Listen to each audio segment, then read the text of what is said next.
अभी जो इसहाक डार साहब ने बयान दिया था कि हम सोच रहे हैं कि तजारत हिंदुस्तान के साथ उसके ऊपर गौर किया जाए, फैसला नहीं हुआ मगर गौर किया जाए।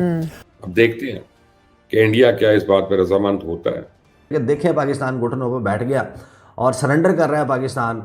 जो इस्टेब्लिशमेंट का मौक़िफ़ है, ये मैंने पहले भी कहा था, जो फ़ौज के अंदर जो लीगल ओपिनियन था वो ये था कि ये 360-70 जो है जिसके ऊपर इतना कुछ हो रहा है, हम तो इसको मानते ही नहीं है। तो अगर वो उसको उठा के बाहर निकाल दिया तो हमें इससे कोई तकलीफ नहीं है, हम तो यूएन रेजोल्यूशंस के ऊपर बैठे हैं। हालात ये हैं कि मुल्क में जो हमारे नेचुरल रिसोर्सेज हैं, जो मिनरल रिसोर्सेज हैं, वो भी कम हो रहे हैं। गरीब आदमी 2 वक्त की रोटी को तरस गया है और उसकी सबसे बड़ी मिसाल पानी की कमी है।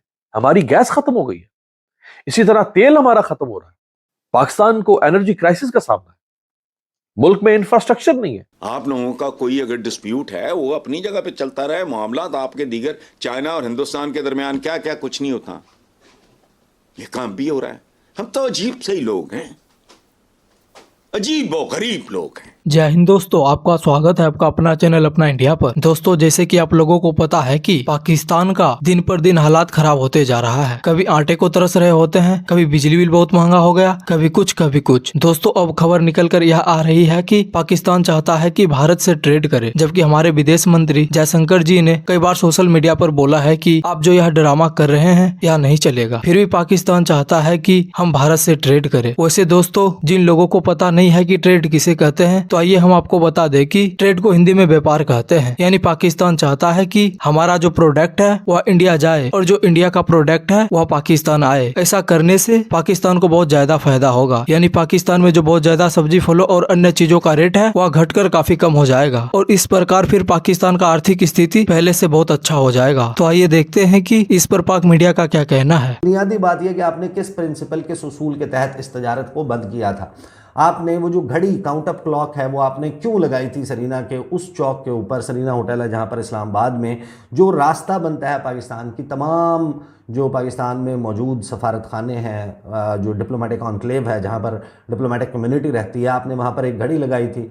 वो घड़ी उतर गई, गायब हो गई, किसी को पता ही नहीं चला कि कैसे गायब हो गई, किसने वो फैसला लिया। काकड़ साहब के दौरे हुकूमत में इंडिया ने जुल्म और बर्बरियत की। 5 अगस्त को इलीगली यूनिलैटरली अपने तौर पे उसने ये एक्शन लिया, लिहाजा हमने कहा कि ये घड़ी लग गई है और इस इवेंट को मार्क करेगी और जिस दिन ये रिवर्स होगा उस दिन उतरेगी जाके।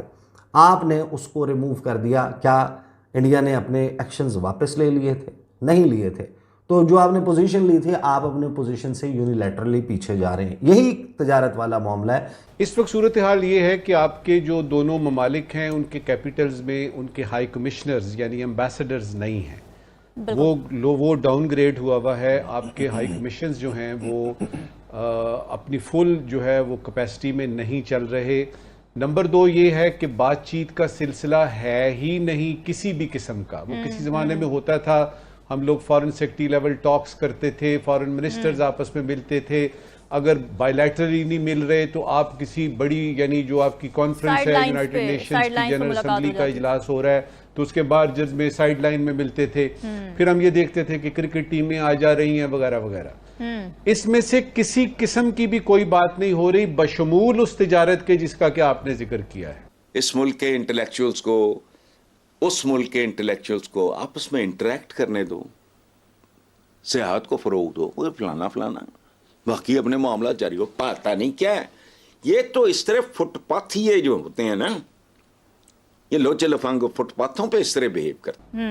सबसे पहले तो ये बात करते हैं कि क्या अगर पाकिस्तान आज डिसाइड करता है कि हिंदुस्तान के साथ हमने तिजारत शुरू करनी है तो हिंदुस्तान मान जाएगा?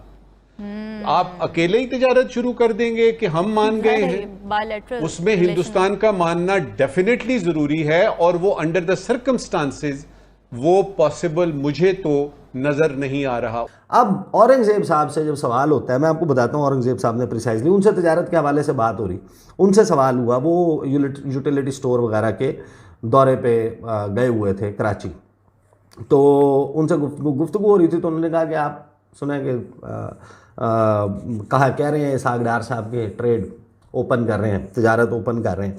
तो उन्होंने कहा कि मईशत की बेहतरी के लिए मज़ीद इक़दाम करने होंगे, तहम भारत से तजारत की बात पर कोई तबसरा नहीं करूँगा। उनको भी पता है कि ये बड़ा सेंसिटिव सब्जेक्ट है। पाकिस्तान में खड़े होके पाकिस्तान का वज़ीर ख़जाना कह रहा है कि ये एक सेंसिटिव सब्जेक्ट है, मैं इस पर तबसरा नहीं करूँगा।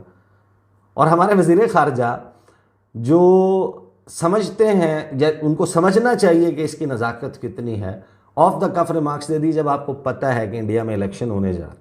इंडिया में इलेक्शन है और इलेक्शन के दौरान उन्होंने आपको चपेड़ें लगानी है इस बात के ऊपर। वही किया राजनाथ सिंह ने और सुब्रमण्यम जयशंकर ने। अगर हम ये मान भी जाएं, जो कि ऑलरेडी एक बहुत बड़ी समस्या है कि लोग कहते हैं जी कि अगर आपने ये किया तो कश्मीर का क्या करेंगे, 370 का क्या करेंगे, और क्या एक बहुत बड़ा सवाल जो थिंक टैंक्स के सामने आज तक लहरा रहा है कि क्या कश्मीर का मसला हल हुए बगैर तजारत हो सकती है कि नहीं, इस तरह के डिफिकल्ट क्वेश्चंस हैं। तो उसमें दूसरे पर यानी जो आपका मरहला है ना कि तजारत शुरू हो गई तो क्या होगा, पहले तो पहले मरहले को देखते हैं। उसको देखते हुए जो है वो मुझे ये लग रहा है कि ये एक स्टेटमेंट है ताजरों को खुश करने के लिए। हम सबको पता है कि इंडिया इस वक्त आपसे किसी किस्म की बात करने को तैयार नहीं है। 5 साल के गैप के बाद, शहबाज शरीफ की हुकूमत बनने के बाद, पाकिस्तान का सफारत खाना पहला इवेंट कर रहा है नई दिल्ली में। और नई दिल्ली में इस तमाम माहौल में जब हमारे वज़ीर ख़ारजा कह चुके कि हमने अपनी ट्रेड जो है वो खोलने के हवाले से बड़ी एक्टिव और सीरियस कंसिड्रेशन करनी है, हमारे जो वहाँ पर चार्ज अफेयर्स हैं वो इनवाइट करते हैं मिनिस्ट्री ऑफ एक्सटर्नल अफेयर्स को, ऑफिशियली एक इनविटेशन भेजते हैं कि आप हम ये कर रहे हैं और आप भेज दें। साद अहमद वड़ाई साहब वो भेज देते हैं। पहली बात यह कि इंडिया इन तमाम ये सॉफ्टनेस दिखाने के बावजूद इंडिया कहता है कि हम नहीं आएंगे, आपका यौम पाकिस्तान का event we are not coming. India की कोई ऑफिशियल रिप्रेजेंटेशन वहाँ पर नहीं होती। इंडिया ने लिफ्ट ही नहीं कराई, पाकिस्तान के इस इवेंट के ऊपर नहीं गया। ऑफिशियल्स ने स्किप किया ये इवेंट और कंफर्म किया इंडिया टीवी को कि पाकिस्तान हाई कमीशन ने फॉर्मली सरकारी तौर के ऊपर दावतनामा मिनिस्ट्री ऑफ एक्सटर्नल अफेयर्स को भेजा था। और मिनिस्ट्री ऑफ एक्सटर्नल अफेयर्स ने डिसाइड करना था कि हमने फॉरेन मिनिस्टर को भेज रहे हैं, फॉरेन सेक्रेटरी को भेज रहे हैं, किसी एडिशनल सेक्रेटरी को, या किसी भी कोई ऑफिशियल जो है वो नहीं भेजा गया।